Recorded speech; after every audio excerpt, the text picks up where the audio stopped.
जब भी हमें फीवर आता है हम सबसे पहले क्या करते हैं? तो सबसे पहले हमारा होता है चलो फार्मेसी से जाके दवाइयाँ ले आते हैं पैरासीटामोल और खा लेते हैं बिना किसी डॉक्टर की प्रिस्क्रिप्शन के, बिना डॉक्टर को कंसल्ट किए हुए, बिना जाने क्या साइड इफेक्ट हो सकते हैं। Hello everyone, my self doctor Priyanka, your Ayurveda doctor. आज मैं फीवर को ट्रीट करने के हर एक तरीके आपको बताऊंगी, इंक्लूडिंग पैरासीटामोल के क्या इफेक्ट हैं, क्या साइड इफेक्ट है। हमें फीवर आने वाला होता है, हमें पहले ही सिम्टम्स पता चल जाते हैं। हमें बॉडी एक होने लग जाएगा, आंखों में जलन होने लग जाता है, इंडाइजेशन जैसी समस्याओं का सामना करना पड़ सकता है, loose motion, constipation, tastelessness, lack of appetite, ऐसे सिम्टम्स आने लग जाते हैं। हमारा उस टाइम क्या होता है कि भाई सिम्टम्स आ रहे हैं, दवाई ले आओ, खा लो। बुखार आ रहा है, बॉडी पूरा पेन कर रहा है, बुखार आने वाला है, चलो पैरासीटामोल ला के खा लेते हैं। तो लेट मी स्टार्ट कि पैरासीटामोल शुरू कहाँ से हुआ था, उसके एडवांटेज क्या है, उसका डिसएडवांटेज क्या है। पैरासीटामोल सबसे पहले 1955 में एमसी नील फार्मास्यूटिकल कंपनी द्वारा बनाया गया था, जो कि बच्चों के लिए बनाया गया था। और उसमें बताया गया था कि इसमें anti pyretic and analgesic property है। फिर एक साल बाद धीरे धीरे उसका डोज बढ़ाया गया और वो एडल्ट को भी दिया जाने लग गया। और अब पूरे वर्ल्ड वाइड ये दवाई फैल चुकी है। इंडिया में 140 करोड़ लोगों में एक भी इंसान ऐसा नहीं होगा जिसको पैरासीटामोल नहीं दिया गया होगा।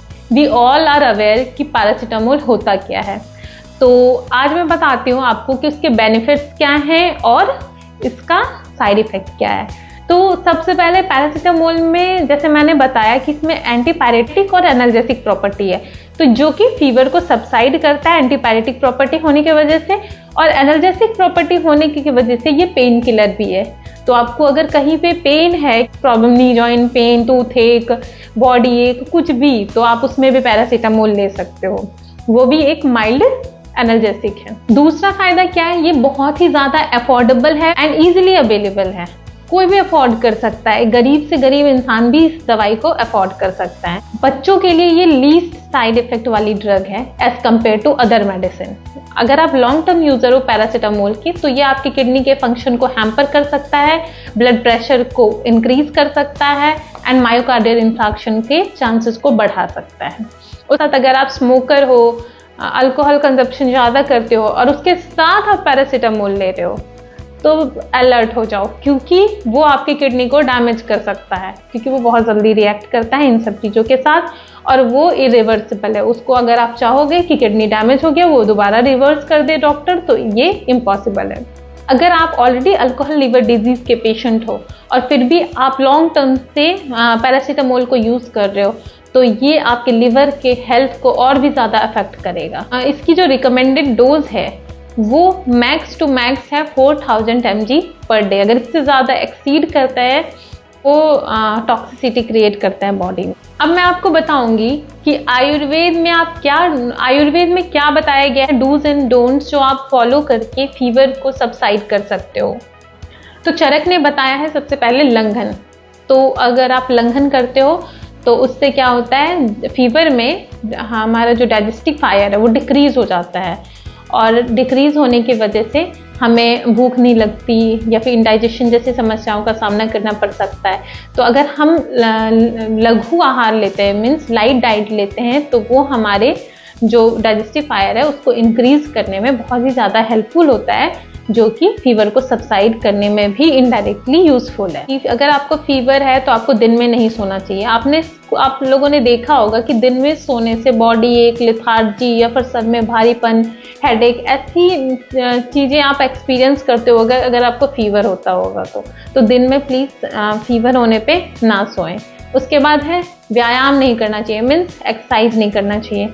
लोगों का घर में क्या करते हैं कि अगर किसी को बुखार आया तो पूरे बिल्कुल ऑयल को गर्म करके पूरा मालिश करना शुरू कर देते हैं, तो नहीं, ये भी कॉन्ट्राइंडिकेटेड है। ऑयल से मसाज नहीं करना चाहिए फीवर में। उसके बाद ठंडे पानी से स्नान नहीं करना चाहिए। आप गर्म पानी पियो। अगर आप गर्म पानी पीते हो तो उससे क्या होता है, आपके बॉडी में स्वेटिंग होती है और फीवर को वो सबसाइड करता है। उसके साथ अगर आप पानी में 1 चम्मच शुंठी का पाउडर मीन्स सॉल्ट का पाउडर अगर आप ऐड करके उसे बॉईल करके एक बॉटल में बंद करके रख लेते हो और उसे दिन भर सिप सिप करके पीते हो तो वो आपकी अग्नि को इंक्रीज करता है और फीवर को सबसाइड करता है। आयुर्वेद में बताया है षडंग पानी। षडंग पानी बना है 6 इंग्रेडिएंट से, मुस्ता, परपट, उशीर, उदीर, नागर और चंदन। अगर आप ये 6 इंग्रेडिएंट्स को बॉईल करके आप उसका पानी पीते हो तो वो ये भी फीवर को सबसाइड करने में बहुत ही हेल्पफुल है। नीम के छाल को यूज़ करने के लिए बोला है। गिलोय के स्टेम को यूज़ करने बोला है। उसके साथ पटोल के जड़ को, रूट को या फिर पत्तों को यूज़ करने के लिए बोला है। इन सब को भी या फिर इंडिविजुअली भी अगर आप पानी में बॉईल करके यूज़ करते हो तो ये बहुत ज़्यादा बेनिफिशियल है आपकी फीवर को सबसाइड करने में। उसके बाद आप एक रेमेडी ट्राई कर सकते हो जिसमें आप 50 पत्ते तुलसी के ले लो, 10 से 15 पत्ते बिल्व के ले लो। बिल्व मतलब क्या? बिल्व का पत्र जो शिव जी पर चढ़ाया जाता है, उसको ले लो आप 1 लीटर पानी में और उसको रिड्यूस कर दो बॉईल करके 1/4। उसके बाद फिर उस पानी को आप पेशेंट को दो पीने के लिए, तो वो भी फीवर को सबसाइड करने में बहुत ही ज़्यादा बेनिफिशियल है। तो आप ये भी यूज़ कर सकते हो। अगर पेशेंट को फीवर के साथ बॉडी एक भी हो रहा है मीन्स पूरे बॉडी में, पूरे बदन में दर्द हो रहा है, तो आप एक रेमेडी, आप एक काढ़ा बना सकते हो। उसमें आपको लेना है पिपली, मरीच, हल्दी, तुलसी और लौंग। ये 5 इंग्रेडिएंट को लो, उस पानी में लो, बॉईल करो, उसका काढ़ा बनाओ और वो पेशेंट को पीने के लिए दो। तो वो फीवर विथ बॉडी एक में बहुत ही ज़्यादा हेल्पफुल है। If patient is having fever with constipation, अगर बुखार भी है और कब्ज भी है, कॉन्स्टिपेशन भी हो रहा है, मोशन नहीं हो रहा, तो उसमें आप क्या कर सकते हो? आप पेशेंट को रात में गर्म दूध दे सकते हो पीने के लिए। त्रिफला का पाउडर दे सकते हो कंज्यूम करने के लिए गर्म पानी के साथ। अब सौंफ, मुनक्का और अमलतास मीन्स आरगवद की लंबी लंबी फलियां होती है, उसमें जो उसका मज्जा होता है उसको बॉईल करके आप पेशेंट को पिला सकते हो। वो भी फीवर विथ कॉन्स्टिपेशन में बहुत ही ज़्यादा हेल्पफुल है। अगर पेशेंट को फीवर विथ लूज मोशन है, बुखार भी है और उसके साथ साथ लूज मोशन भी हो रहा है, तो उसके लिए आप एक पेया प्रिपेयर कर सकते हो जो चरक ने बताया है, जो कि बहुत ही ज़्यादा बेनिफिशियल है। उसमें आपको क्या करना है? बिल्व लेना है। बिल्व मतलब बेल लेना है। बेल के अंदर का जो वो मज्जा होता है वो लेना है, अंदर वाला वो लेना है। उसके साथ साथ बला लेना है, बला का मूल लेना है। उसके साथ आपको धनिया का पत्ता भी ले सकते हो या फिर उसका जो बीज है वो भी लेके बॉईल कर सकते हो। उसमें आपको थोड़ा सा नीलकमल डालना है और ये सारे इंग्रेडिएंट्स को आप मिला के उसका पहले आपको काढ़ा प्रिपेयर करना है। और काढ़ा प्रिपेयर करने के बाद आपको शाली का चावल लेना है। शाली चावल रेड होता है, उसको शाली के चावल में उसको पेया प्रिपेयर करना। पेया होता है कि आपको चावल नहीं दिखना चाहिए, पानी और चावल दोनों मिक्स हो जाना चाहिए, ऐसी कंसिस्टेंसी होती है।